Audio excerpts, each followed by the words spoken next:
world where trombone players and musicians want to know the answers to burning questions. Top trombone players, even me, are here with Paul the trombonist Nowell to answer your burning questions.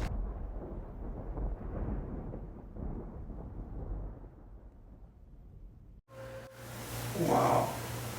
Really, truly one of the best trombone tones I've ever heard. Oh. Seriously. Well, that's what a sound. That is incredible. Oh, bless you, thank you. What type of articulation are you doing? Oh, a real mixture, I think. I think I can be quite a bit too much sometimes. The tonguing can be a bit harsh, so I have to try and concentrate on toning it down.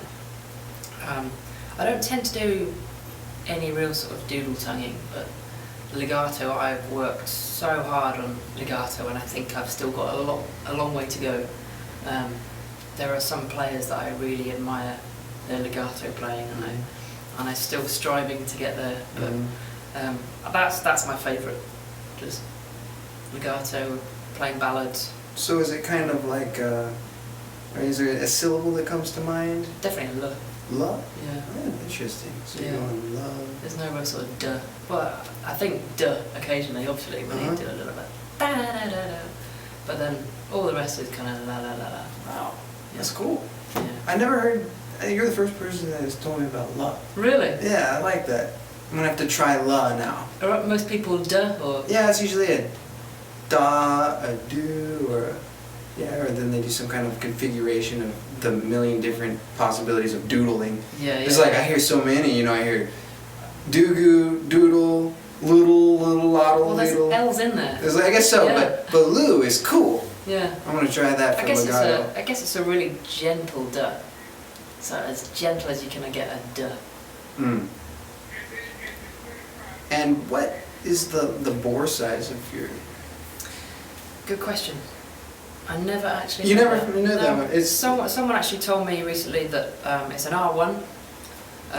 They said to me, "Is that a dual bore slide?" I said, "You know what? I don't know. I've had it since 1996 when Mick Rath first made these." And I said, "You know what? I don't know." You just played it and liked that one. Yeah.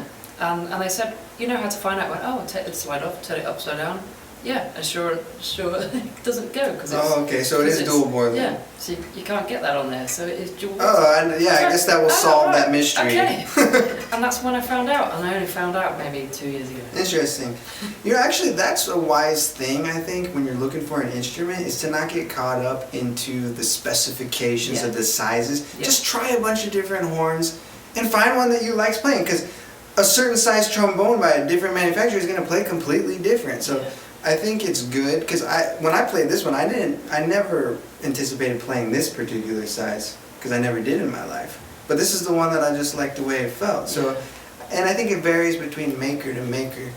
So I think that's actually good to not know when you're trying horns. That's it. I mean, if you could blind test, that'd be the best. Absolutely the best. And I don't know whether in other places in the world people think about the make of trombone you should play. You should be seen to be playing that make. I don't know whether that happens in the States. I don't know. I don't know. There's probably different schools of thought on that, but I gotta say, I've played some student model $50 horns, like from some of my students that are like the cheapest used pawn shop trombone, and I've played them and they felt pretty darn good. Yeah, it is crazy how there's some cheap stuff out there that can really sound great. They can really sound great. It's kind of like, you got like a little used Honda Civic from 1989 that still works, and you got a new Ferrari. They both work. They're both going to get you where you want to go, but one may feel a little bit nicer, a little more luxurious to get to where you want to go. Yeah. That's the difference. Exactly. Yeah. Exactly. I just feel so at home on this. I guess, I don't know, you might be used to that, someone may be used to something else, and they'll try and go, oh, no, it's not for me. But that's because you feel at home on something else. We're all so different. So yeah, we got different body structures, our lungs are different, our embouchures are different shapes, different dental structure. Yeah. different ways we're blowing the air. Some people are like upstream, some people are downstream. Exactly, yeah. So, and that's why mouthpieces are very. Someone told me the mouthpieces are like eyeglasses. You know, everyone's got their unique prescription. Yeah, yeah, And yeah. I thought that was a really cool Yeah. way to look at it. Yeah. I mean, I get so many people like, I've only got like 2 or 3 YouTube clips up of me playing, and I get comments saying, "What is that you're playing? What's the mouthpiece? What's the?"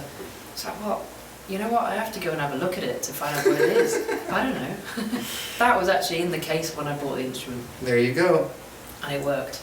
So I stuck on it. It's just, you know, it's equipment is one thing, my friends out there in the world, but you know, you really got to put the time into the instrument as the bottom line. Yeah.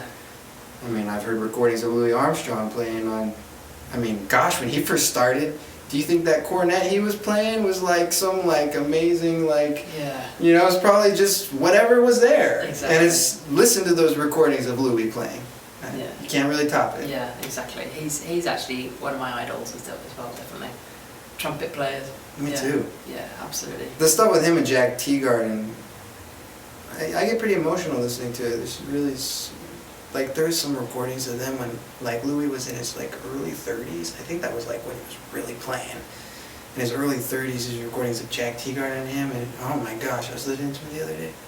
It's so amazing. Oh, So amazing. it's heart melting stuff. Yeah.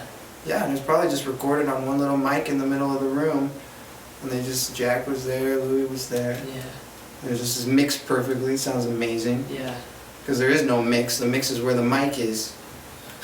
Yeah, I know. That was the sound engineer. Where the best mic placement is. Yeah. And you see the photos of the old orchestras and the old big bands, they're just crowded around this one mic.